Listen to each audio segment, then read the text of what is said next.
안녕하세요. 이번 시간에는 등비 수열의 극한에 대해서 배워봅시다.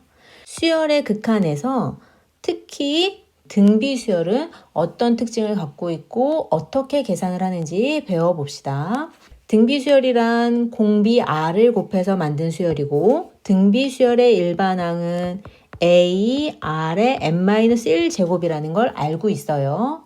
등비 수열의 극한은 이 지수에 n이 들어가 있는 형태를 말하는 거예요.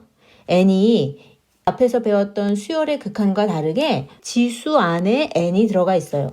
즉 등비수열의 극한이라 지수꼴의 극한을 계산하는 방법을 배우는 거예요. 등비수열 r의 n제곱의 수렴과 발산, 첫째 항도 r이고 공비도 r이죠 지금.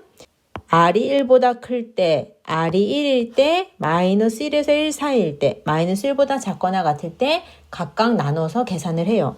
자, 쉬운 r이 1일 때부터 살펴봅시다. r이 1이면 어떻게 되죠?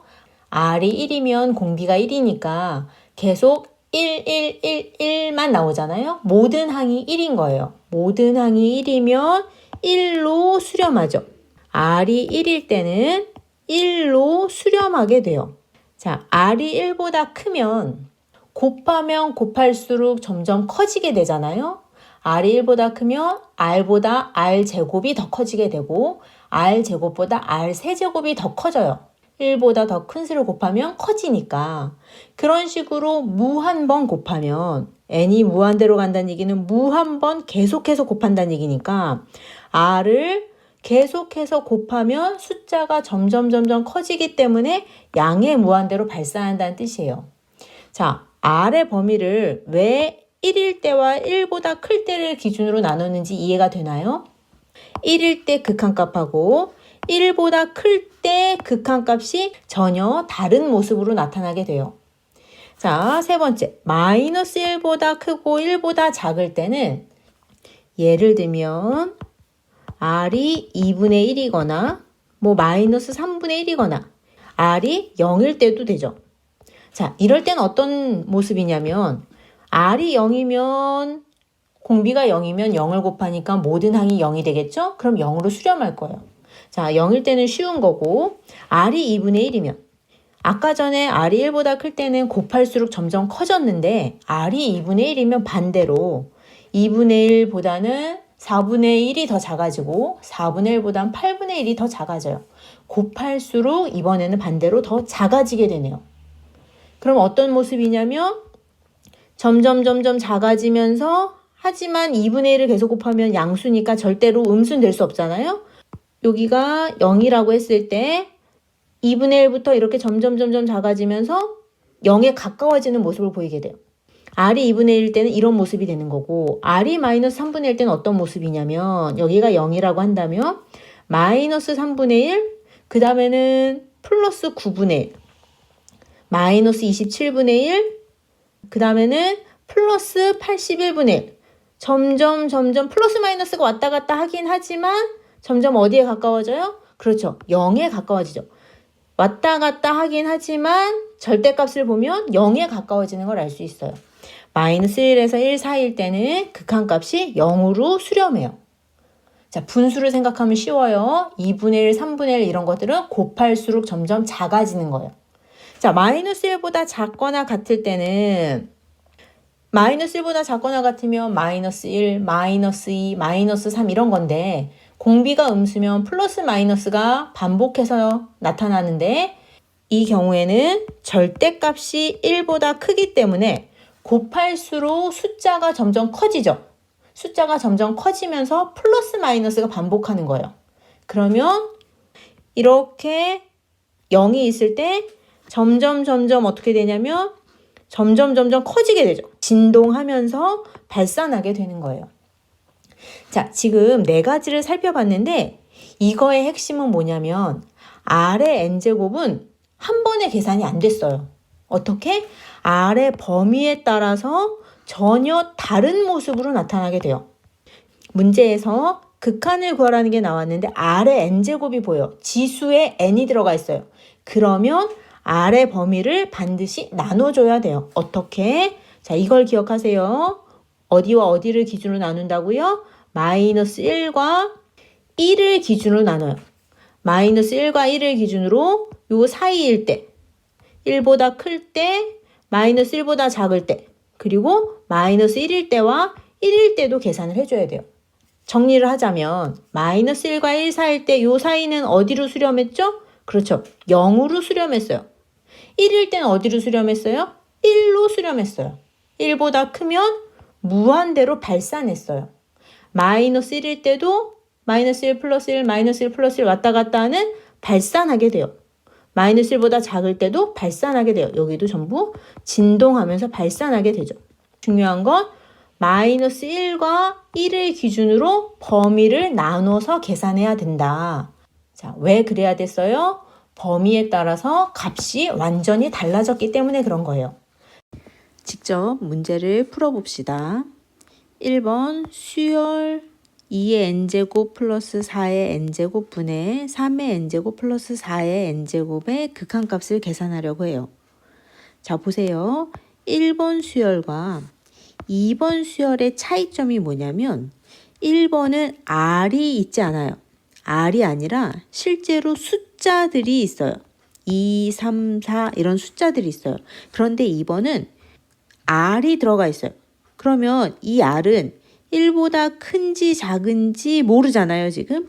그러면 2번 문제를 풀 때는 R의 범위를 나눠야 되는 거예요. 얼마와 얼마? 마이너스 1과 1을 중심으로. 그런데 1번 문제를 풀 때는 그렇게 할 필요가 없죠. 1번 수열의 극한값은 2의 n제곱이라는 건 R이 2란 얘기거든요. R이 지금 얼마보다 커요? 1보다 크죠. R이 1보다 클 때 R의 n제곱은 무한대로 간다고 그랬잖아요. 그러면 2의 n제곱은 무한대로 간다는 얘기예요. 이것도 무한대로 가고 4의 n제곱도 무한대로 가고 3의 n제곱도 무한대로 가고 4의 n제곱도 무한대로 간다는 얘기예요. n이 무한대로 갈 때 무한대들로 가는 것들이에요. 무한대 더하기 무한대, 무한대분의 무한대꼴이네요. 무한대분의 무한대꼴로 그냥 계산을 하면 돼요. 그러면 무한대분의 무한대꼴은 최고창으로 나눈다고 했으니까 지금 가장 큰 4의 n제곱으로 나누는 거예요. 4의 n제곱으로 나눠서 2분의 1의 n제곱 더하기 1, 4분의 3의 n제곱 더하기 1. 그러면 숫자가 바뀌었어요. 여기는 R이 2분의 1로 바뀌었죠. 2분의 1은 마이너스 1과 1 사이에 있을 때는 0으로 간다 그랬죠? 2분의 1의 n제곱은 0으로 가고 4분의 3의 n제곱은 0으로 가요. 그래서 0 더하기 1분의 0 더하기 1에서 1이 되는 거예요. 자, 1번은 R이 없어서 범위를 나눠서 1번, 2번, 3번, 4번 이렇게 나눠서 푸는 문제가 아니에요. 이 문제는 R이 1보다 큰 수일 때는 그냥 무한대로 간다는 사실을 이용해서 무한대분의 무한대꼴로 풀고 그걸 최고창으로 나눠서 R이 0에서 1 살 때 R의 n제곱이 0으로 간다는 사실을 이용해서 문제를 풀었어요. 그럼 두 번째 문제를 보면 이 수열의 극한값을 계산하려고 했는데 R이 어떤 범위에 있는지 모르잖아요. 아까 R이 이렇게 들어가 있으면 R의 n제곱은 마이너스 1과 1을 중심으로 각각마다 값이 다 달랐어요. 그러니까 어떻게 해야 돼요? 범위를 나눠서 풀어야 되죠. 그런데 얘는 지금 0보다 크기 때문에 수직선상에서 이쪽 부분만 풀면 되는 거예요. 그럼 어떻게 풀어야 돼요? 첫 번째, R이 1보다 클 때, 두 번째, 요 R이 1일 때, 세 번째, R이 0에서 1 살 때 이렇게 푸는 거예요. 첫 번째, R이 1보다 클 때, 두 번째, R이 1일 때, 세 번째, R이 0과 1 사이일 때. 그러면 R이 1보다 크면 무한대로 가니까 이 부분이 R의 n제곱이 무한대로 가기 때문에 무한대 분의 무한대 꼴인 거예요. 그럼 무한대분의 무한대는 최고창으로 나눈다 그랬잖아요. 그래서 R의 n제곱으로 나눠준 거예요. R의 n제곱으로 나눠주면 식이 R의 n제곱 플러스 1분의 1, R의 n제곱 분의 1 마이너스 1 이렇게 식이 바뀐 거예요. 그러면 R의 n제곱 분의 1은 R분의 1의 n제곱이고 R분의 1은 0과 1 사이잖아요. R이 1보다 크니까. 그러면 R분의 1의 n제곱은 어디로 가요? 0으로 간다는 걸 알 수 있죠. 그래서 이게 0으로 가고 0으로 가서 답이 마이너스 1인 거예요.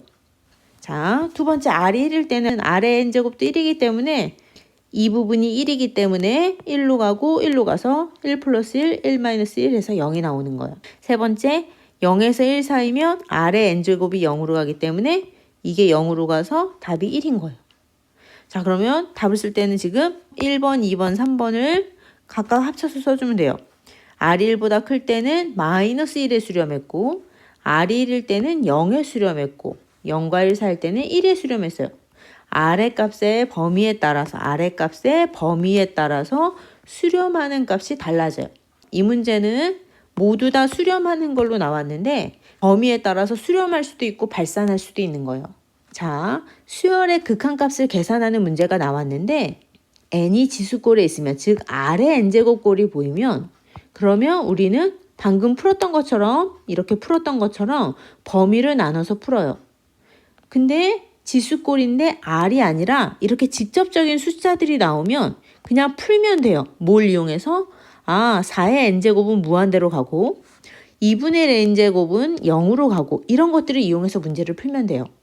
자, 수열의 극한값을 계산하는데 지수꼴이 없으면 그러면 수열의 극한을 푸는 것처럼 풀면 되죠. 무한대분의 무한대라든지 무한대 빼기 무한대 이런 것들을 이용해서 풀면 돼요. 지수꼴이 있느냐 없느냐에 따라서 문제를 푸는 방식을 달리하면 되는 거죠. 등비수열의 극한을 정리해 봅시다. 등비수열의 극한이란 R의 n제곱꼴의 극한이었어요. R의 n제곱처럼 n이 지수꼴에 있는 형태들의 극한을 계산하는 방법이었어요. 이런 건 어떻게 계산을 했었냐면 R의 범위에 따라서 극한값이 전혀 다른 모습을 띄었었죠.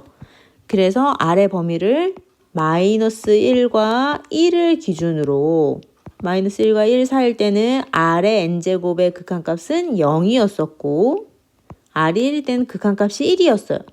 R이 1보다 클 때는 무한대로 발산했으며 마이너스 1일 때는 진동하면서 발산했었고 마이너스 1보다 작을 때도 진동하면서 발산했었어요. 자, 이 모습을 봤더니 언제 수렴해요, 그러면? 그렇죠. 등비수열의 수렴 조건은 R이 마이너스 1보다 크고 1보다 작거나 같으면 그러면 R의 n제곱은 수렴해요. 마이너스 1보다 크고 1보다 작을 때는 0으로 수렴하고 R이 1일 때는 1로 수렴했었어요. 자, 두 번째. AR의 n-1제곱. 1번이랑 어느 부분이 달라졌냐면 첫째 항이 생겼죠. 이럴 때는 하나가 추가가 돼요. 첫째 항이 0이면 공비가 얼마가 됐든 상관없이 모든 항이 0이니까 0으로 수렴하거든요. 이 부분을 놓치기가 쉬운데 이것도 기억을 하면 좋을 것 같아요. 자, R의 n제곱꼴의 극한값은 마이너스 1과 1을 기준으로 범위를 나눠서 푼다. 지금 이 그림을 잘 기억을 하세요.